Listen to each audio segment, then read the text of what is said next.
Hello,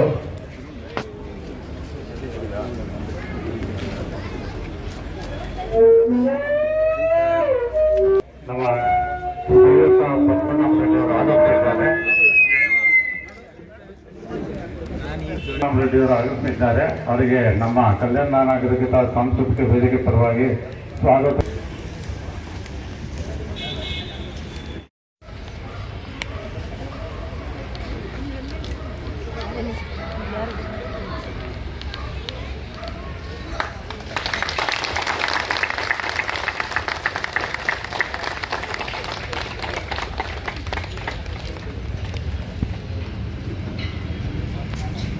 अधिनायक जय हे भारत भाग्य विधाता, पंजाब सिंधु गुजरात मराठा द्राविड उत्कल वंगा, विंध्य हिमाचल यमुना गंगा उत्कल जलधि तरंगा, तव शुभ नामे जाए तव शुभाशिष माये, गाये तव जय गाथा, जन गण मंगलदायक जय हे भारत भाग्य विधाता, जय हे जय हे जय हे जय जय जय जय हे। बोलो भारत माता की, बोलो भारत माता की, बोलो भारत माता की।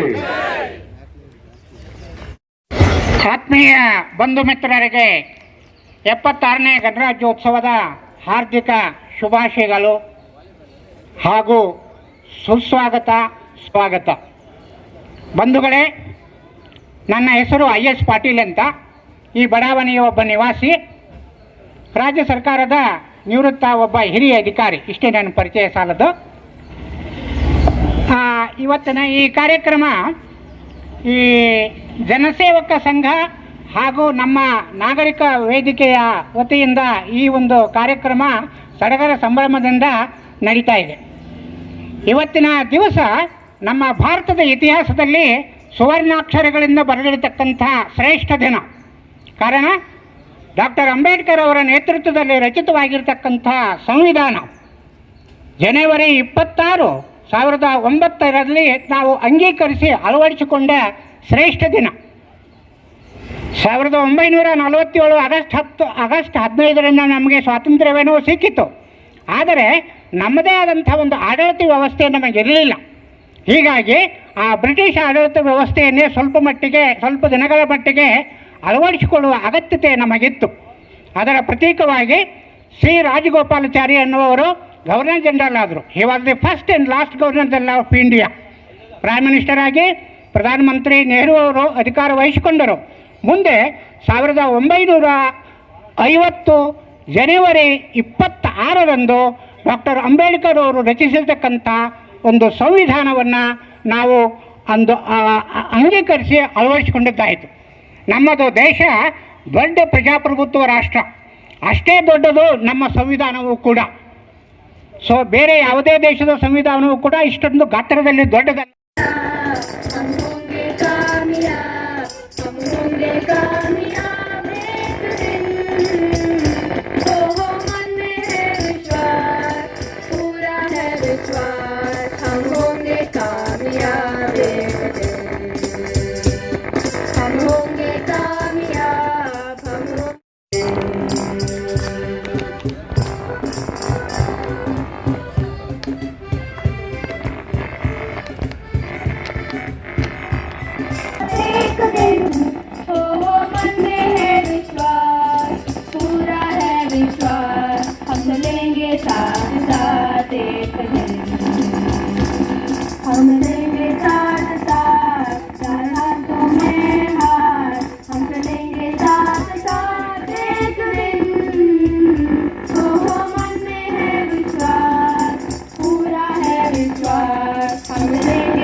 ದೇವನದಿ ಗಂಗಾ ಮನದಲ್ಲಿ ಮೂಡಿದ ಭಾವ ವಿನೂತನ ಅನುಪಮ ಉತ್ತುಂಗ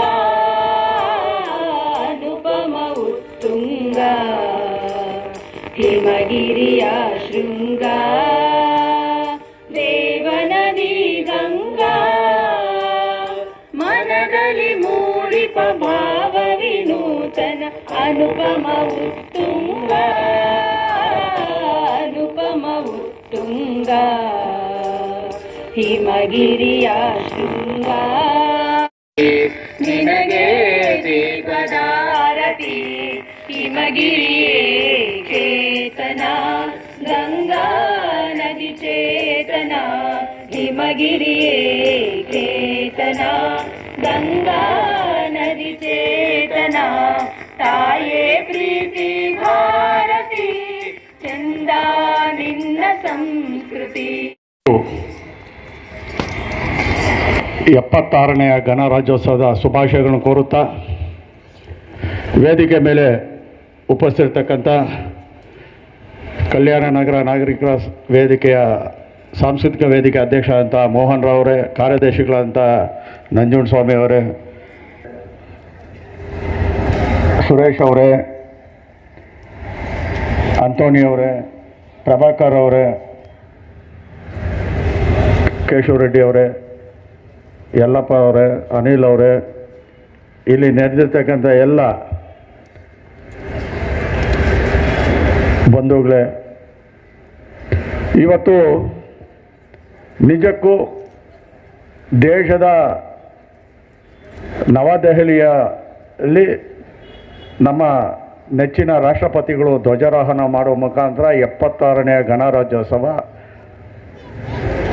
ಆಚರಣೆ ಮಾಡ್ತಾ ಇದ್ದಾರೆ. ಅದೇ ರೀತಿಯಾಗಿ ರಾಷ್ಟ್ರದ ಎಲ್ಲ ಕಡೆ ಎಲ್ಲ ರಾಜ್ಯದ ಗವರ್ನರುಗಳು ಮತ್ತು ಎಲ್ಲ ನಗರಗಳಲ್ಲಿ, ಹಳ್ಳಿಗಳಲ್ಲಿ, ಶಾಲೆಗಳಲ್ಲಿ ಗಣರಾಜ್ಯೋತ್ಸವನ ಆಚರಣೆ ಮಾಡ್ತೀವಿ. ನಮ್ಮ ರಾಷ್ಟ್ರದಲ್ಲಿ 2 ಹಬ್ಬಗಳು, ಒಂದು ಸ್ವತಂತ್ರ ದಿನಾಚರಣೆ, ಮತ್ತೊಂದು ರಿಪಬ್ಲಿಕ್ ಡೇ. ಸ್ವತಂತ್ರ ಬಂದಾಗ ಎಷ್ಟೋ ಮಹನೀಯರು ಅವರ ತ್ಯಾಗ ಬಲಿದಾನಗಳಿಂದ ನಮ್ಮ ದೇಶಕ್ಕೆ ಸ್ವಾತಂತ್ರ್ಯ ಸಿಕ್ತು. ಆ ಸ್ವಾತಂತ್ರ್ಯ ಸಿಕ್ಕಿದ ನಂತರ ನಮಗೆ ಸಂವಿಧಾನ ಇರಲಿಲ್ಲ. ನಾವೆಲ್ಲ ಗೌರ್ಮೆಂಟ್ ಆಫ್ ಇಂಡಿಯಾ ಆ್ಯಕ್ಟ್ 1855 ಮತ್ತು ಗೌರ್ಮೆಂಟ್ ಆಫ್ ಇಂಡಿಯಾ ಆ್ಯಕ್ಟ್ 1935 ಆ ಆ್ಯಕ್ಟಲ್ಲಿ ಈ ದೇಶದಲ್ಲಿ ಕಾನೂನು ಪರಿಪಾಲನೆ ಆಗ್ತಾಯಿತ್ತು. ಈಸ್ಟ್ ಇಂಡಿಯಾ ಕಂಪನಿ ಇರ್ಬೋದು, ತದನಂತರ ಗವರ್ನರ್ ಜನರಲ್ ಆಫ್ ಇಂಡಿಯಾ ಅಂದ್ಬಿಟ್ಟು ಬ್ರಿಟಿಷರ ಒಂದು ಆಡಳಿತದಲ್ಲಿ ನಾವು ಭಾರತೀಯರಿದ್ರಿ. ಆದರೆ 1947ರಲ್ಲಿ ನಮಗೆ ಸ್ವಾತಂತ್ರ್ಯ ಸಿಕ್ಕಿದಾಗ ನಾಮಿನೇಟೆಡ್ ಸರ್ಕಾರ ರಚನೆ ಆಯಿತು ಪಂಡಿತ್ ಜವಾಹರ್ಲಾಲ್ ನೆಹರು ಅವರ ನೇತೃತ್ವದಲ್ಲಿ. ನಮ್ಮ ದೇಶದಲ್ಲಿ ಸಂವಿಧಾನ ಕೊಟ್ಟಿರ್ತಕ್ಕಂಥದ್ದು 1949 ಜನವರಿ 26ನೇ ತಾರೀಕು, ತಮಗೆಲ್ಲ ಗೊತ್ತಿರ್ತಕ್ಕಂಥ ವಿಷಯ. ಆದರೆ ಆ ಸಂವಿಧಾನ ಕೊಟ್ಟ ನಂತರ 1 ವರ್ಷ ಆಯಿತು, 1950 ಜನವರಿ 26ನೇ ತಾರೀಕು ಅದು ಸಂವಿಧಾನ ಎಫೆಕ್ಟ್ ಬಂದು ಜಾರಿಯಾಗಿ ಅಂದಿನಿಂದ ನಮ್ಮ ದೇಶ ಸೋಷಿಯಲ್ ಡೆಮೋಕ್ರಸಿ ಸೆಕ್ಯುಲರ್ ಕಂಟ್ರಿ ಆಯಿತು. ನಾನು ಈ ಸಮಯದಲ್ಲಿ ಒಂದು ಹೇಳಕ್ಕೆ ಇಚ್ಛೆಪಡ್ತೀನಿ. ನಮ್ಮ ದೇಶದ ಡಾಕ್ಟರ್ BR ಅಂಬೇಡ್ಕರ್ ಅವರು ಕೊಟ್ಟಂಥ ಸಂವಿಧಾನ ಎಲ್ಲ ಧರ್ಮಗಳು, ಹಿಂದೂ ಇರ್ಬೋದು, ಮುಸ್ಲಿಮ್ ಇರ್ಬೋದು, ಕ್ರೈಸ್ತ ಇರ್ಬೋದು, ಜೈನ ಇರ್ಬೋದು, ಎಲ್ಲ ಧರ್ಮಗಳನ್ನು, ಎಲ್ಲ ಜಾತಿಗಳು, ಅದರಲ್ಲೂ ವಿಶೇಷವಾಗಿ ನಮ್ಮ ಇಂಡಿಯಾದಲ್ಲಿ ಧರ್ಮಗಳ ಜೊತೆಗೆ ಜಾತಿಗಳು, ಉಪಜಾತಿಗಳು ತುಂಬ ಇರ್ತಕ್ಕಂಥದ್ದು ನಮ್ಮ ಎಲ್ಲರಿಗೂ ಗೊತ್ತಿರ್ತಕ್ಕಂಥ ವಿಷಯ. ಇಡೀ ಪ್ರಪಂಚದಲ್ಲಿ ಹಲವಾರು ಧರ್ಮಗಳು ವಾಸ ಮಾಡ್ತಾ ಇರ್ತಕ್ಕಂಥ ಒಂದು ದೇಶ ಅಂದರೆ ಅದು ನಮ್ಮ ಭಾರತ ದೇಶ ಮಾತ್ರ. ಪಕ್ಕದ ರಾಷ್ಟ್ರಗಳಾದಂಥ ಪಾಕಿಸ್ತಾನ್ ಅದು ಇಸ್ಲಾಮಿಕ್ ಕಂಟ್ರಿ, ಪಕ್ಕದ ಬಾಂಗ್ಲಾದೇಶ್ ಇಸ್ಲಾಮಿಕ್ ಕಂಟ್ರಿ, ಅಫ್ಘಾನಿಸ್ತಾನಿ ಇಸ್ಲಾಮಿಕ್ ಕಂಟ್ರಿ, ಚೈನಾ ಬುದ್ಧಿಸ್ಟ್. ಆದರೆ ನಮ್ಮ ದೇಶ ಮಾತ್ರ ಸೆಕ್ಯುಲರ್ ಕಂಟ್ರಿ, ಎಲ್ಲ ಧರ್ಮ ಎಲ್ಲ ಜಾತಿಗಳನ್ನ ಪ್ರೀತಿಸತಕ್ಕಂಥ ರಾಷ್ಟ್ರ ಅಂದರೆ ಅದು ಭಾರತ. ಅದಕ್ಕೆ ಮೂಲ ಕಾರಣಕರ್ತರು ನಮ್ಮ ಸಂವಿಧಾನ ಕೊಟ್ಟಂಥ ಡಾಕ್ಟರ್ BR ಅಂಬೇಡ್ಕರ್ ಅವರು ಅಂದ್ಬಿಟ್ಟು ನಾನು ಹೆಮ್ಮೆಯಿಂದ ಹೇಳಕ್ಕೆ ಇಚ್ಛೆಪಡ್ತೀನಿ. ಬಂಧುಗಳೇ, ಅವರು ಸಂವಿಧಾನ ಕೊಟ್ಟಾಗ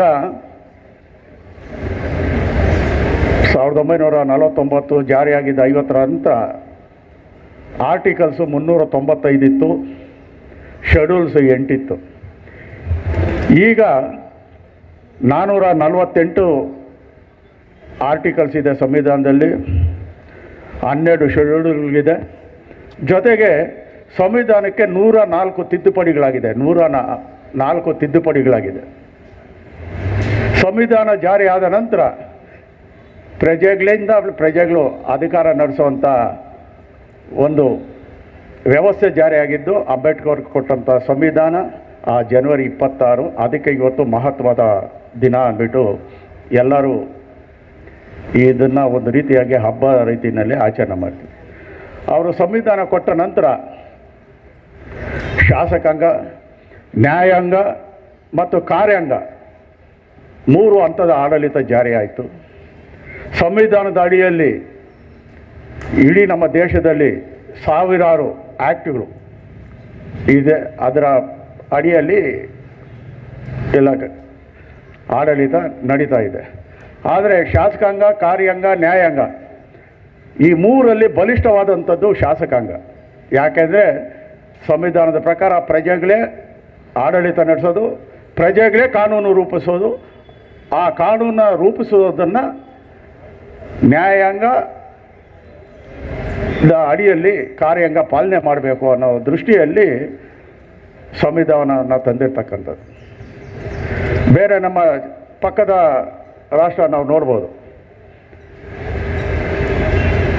ಚೈನಾದಲ್ಲಿ ಅಲ್ಲಿ ಚುನಾವಣೆನೇ ಇಲ್ಲ.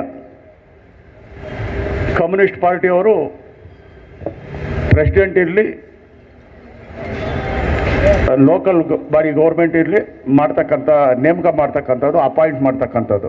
ಆದರೆ ನಮ್ಮ ಇಂಡಿಯಾದಲ್ಲಿ ಮಾತ್ರ, ನಮ್ಮ ಭಾರತ ದೇಶದಲ್ಲಿ ಮಾತ್ರ ಆ ವ್ಯವಸ್ಥೆ ಇಲ್ಲ. ಅದಕ್ಕೆಲ್ಲ ನಮಗೆ ಹೆಮ್ಮೆಯ ವಿಷಯ ಅಂದರೆ ಡಾಕ್ಟರ್ BR ಅಂಬೇಡ್ಕರ್ ಅವರು. ನಾನು ಇವತ್ತು ಇಲ್ಲಿ ನಮ್ಮ ಸಂಘಟನೆಯವರು 76ನೇ ರಿಪಬ್ಲಿಕ್ ಡೇ ದಿವಸ, ಜೊತೆಗೆ ಜಾರಿಯಾಗಿ 75 ವರ್ಷ ಆಯಿತು. ಇವತ್ತು ಪ್ರತಿನಿತ್ಯ ನಮ್ಮ ಕರ್ನಾಟಕದಲ್ಲಿ ವಕೀಲರ ಪಾತ್ರ ಬಹು ದೊಡ್ಡದಿದೆ. ಸಂವಿಧಾನದ ಅಡಿಯಲ್ಲಿ ನ್ಯಾಯಾಂಗದಲ್ಲಿ ಪ್ರತಿನಿತ್ಯ ನ್ಯಾಯಕ್ಕಾಗಿ ಹೋರಾಟ ಮಾಡ್ತಕ್ಕಂಥ ವಕೀಲರಿಗೆ ಇವತ್ತು ಸನ್ಮಾನವನ್ನು ಹಮ್ಮಿಕೊಂಡಿರೋದು ನಿಜಕ್ಕೂ ನಮ್ಮೆಲ್ಲರಿಗೂ ಒಂದು ಹೆಮ್ಮೆಯ ವಿಷಯ ಅಂದ್ಬಿಟ್ಟು ನಾನು ಹೇಳಕ್ಕೆ ಇಚ್ಛಪಡ್ತೀನಿ. ಜೊತೆಗೆ ನಾನು ಜಾಸ್ತಿ ಮಾತಾಡೋದಕ್ಕೆ ಹೋಗೋದಿಲ್ಲ, ಈಗಾಗಲೇ ಸಮಯ ಜಾಸ್ತಿ ಆಗಿದೆ. ನಾನು ಇಲ್ಲಿರ್ತಕ್ಕಂಥ ವಕೀಲರಲ್ಲಿ ನನ್ನ ಒಂದು ಮನವಿ, ಮೊದಲಿಗೆ ನಮ್ಮ ಈ ಭಾಗಕ್ಕೆ ಮತ್ತು ನಮ್ಮ ನಗರಕ್ಕೆ, ಈ ರಾಜ್ಯಕ್ಕೆ, ದೇಶಕ್ಕೆ ಹಲವಾರು ಕುಂದುಕಾಗ ನ್ಯಾಯಾಂಗ ಮಧ್ಯಪ್ರವೇಶ ಮಾಡಿ ಚಾಟಿ ಬೀಸದೆ ಒಳ್ಳೆಯ ಒಂದು ಆಡಳಿತ ಬರೋದಕ್ಕೆ ಸಾಧ್ಯ ಆಗ್ತದೆ. ಉದಾಹರಣೆಗೆ ನಮ್ಮ ಹೆಣ್ಣೂರು ಮುಖ್ಯ ರಸ್ತೆ ಇರ್ಬೋದು, 20 ವರ್ಷಗಳ ಹಿಂದೆ ರೋಡ್ ವೈಡ್ನಿಂಗ್ ಆಗಿದೆ, ಆರ್ಡ್ರ್ ಆಗಿದೆ. ಬಾನ್ಸ್ವಾಡಿ ರಸ್ತೆ ಇರ್ಬೋದು, KG ಹಳ್ಳಿ ರಸ್ತೆ ಇರ್ಬೋದು. ಆದರೆ ಈ ಎಲ್ಲ ರಸ್ತೆಗಳು ಇವತ್ತು ನಾವು ಶಿವಾಜಿನಗರಕ್ಕೆ ಹೋಗಬೇಕಾಗಿದ್ರೆ 1 ಅವರ್ ಹಿಡಿಯುತ್ತೆ, ಟ್ರಾಫಿಕ್ ಜಾಮ್. ಯಾಕೆ?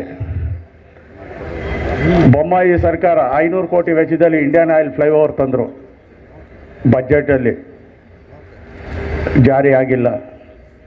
ತದನಂತರ ಸಿದ್ದರಾಮಯ್ಯನವ್ರ ಸರ್ಕಾರ ಬಂತು, 300 ಕೋಟಿ ವೆಚ್ಚದಲ್ಲಿ ಅದೇ ಕಾಮಗಾರಿನ ಪುನಃ ಟೆಂಡರ್ ಕರೆದು, ಇಲ್ಲಿವರೆಗೂ ಜಾರಿ ಆಗಿಲ್ಲ. ರಸ್ತೆಗಳು ವೈಡ್ನಿಂಗ್ ಆಗಿಲ್ಲ. ಇದನ್ನು ತಾವು ವಕೀಲರು ನಮ್ಮ ಸರ್ವಜ್ಞ ನಗರದಲ್ಲಿ ಒಂದು ವೇದಿಕೆ ಮಾಡಿಕೊಂಡು, ನೀವು ವಕೀಲರು ಇಂಥ ಸಮಸ್ಯೆಗಳ ಬಗ್ಗೆ ಹೋರಾಟ ಮಾಡಬೇಕು. ನಿಮ್ಮ ಜೊತೆ ಇಡೀ ಸರ್ವಜ್ಞ ನಗರದ ಕ್ಷೇತ್ರದ ಜನತೆ ನಿಮ್ಮ ಜೊತೆ ಇರ್ತದೆ. ನಿಮ್ಮ ಸೇವೆ ಈ ಕ್ಷೇತ್ರಕ್ಕೆ, ನೀವು ವಾಸ ಮಾಡ್ತಕ್ಕಂಥ ಪ್ರದೇಶಕ್ಕೆ ಬೇಕು ಅಂದ್ಬಿಟ್ಟು ನಾನು ಹೇಳೋಕ್ಕೆ ಇಚ್ಛೆಪಡ್ತೀನಿ. ಇವತ್ತು ಉದ್ದುದ್ದಾಗಿ ಭಾಷಣ ಮಾಡ್ತೀವಿ ನಾವೆಲ್ಲ ರಾಜಕಾರಣಿಗಳು. ಸಂವಿಧಾನದ ಬಗ್ಗೆ ನಾವು ಮಾತಾಡ್ತೀವಿ, ಆ ಪುಸ್ತಕಗಳನ್ನು ತೋರಿಸ್ತೀವಿ. ಸಂವಿಧಾನದ ಪ್ರಕಾರ ಸ್ಥಳೀಯ ಸಂಸ್ಥೆಗಳು ಇವತ್ತೇನು ವ್ಯವಸ್ಥೆ ಇದೆ, ಕೇಂದ್ರ ಸರ್ಕಾರ, ರಾಜ್ಯ ಸರ್ಕಾರ, ಸ್ಥಳೀಯ ಸಂಸ್ಥೆ ಸರ್ಕಾರ.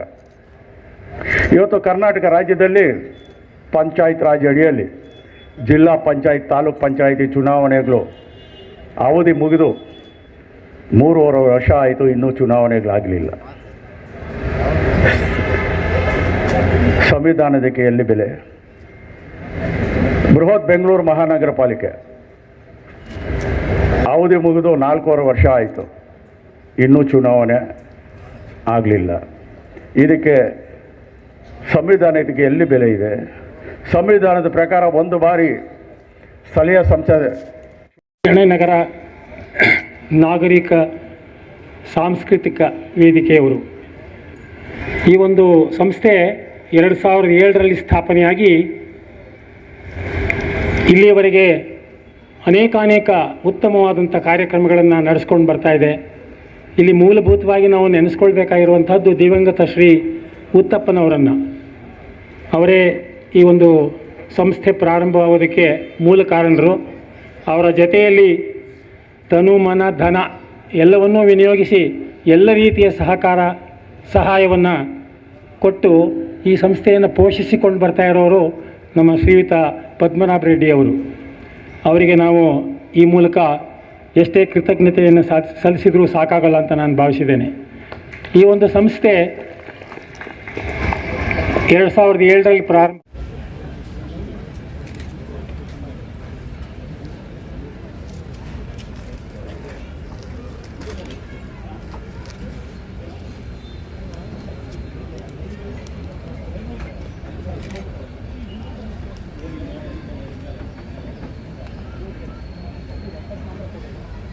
कोर्ट वाले का दो तीन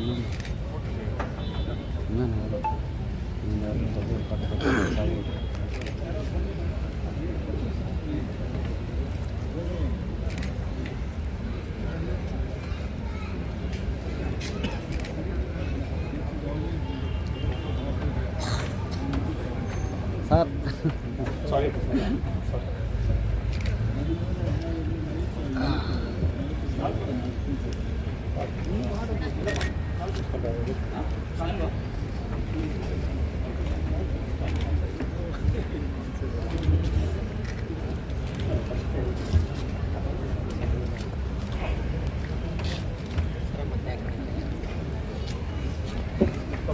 ಮೇಲೆ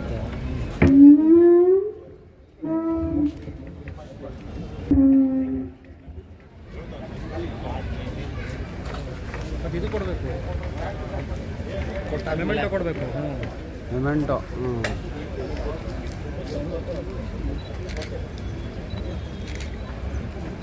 ಆಗ್ಬಿಡು, ಮೆಮೆಂಟೋ ಕೊಡೋಕ್ಕಾಯ್ತು ಅವ್ರು ಸಾಕು ಲಾಸ್ಟ್.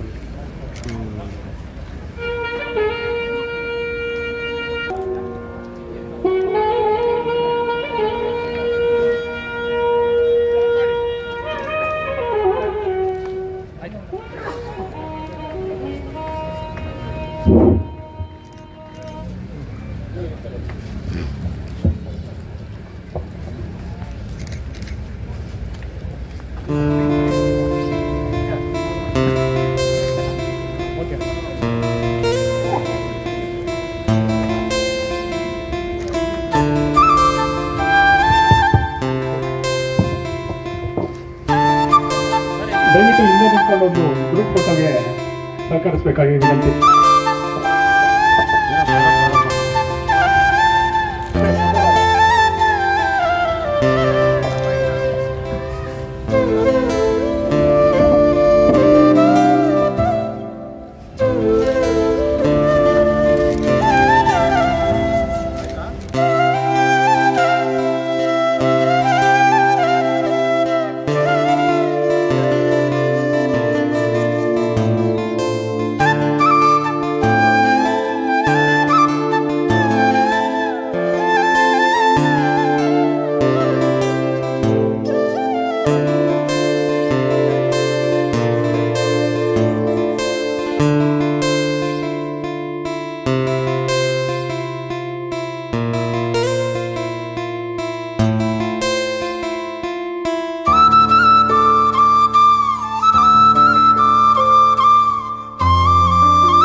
ಸ್ವಾಗತಂ ವದನಾಮಿ.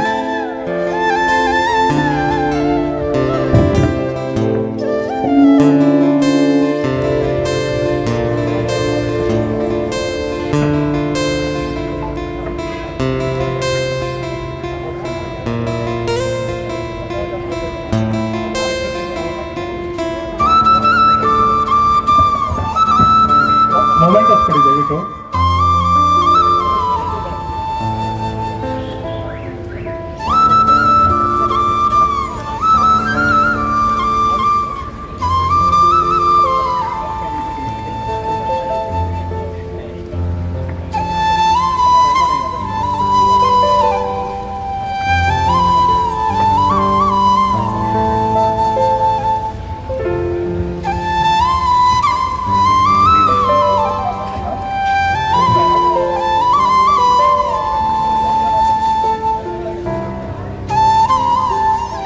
ದೀಪು ಅವರು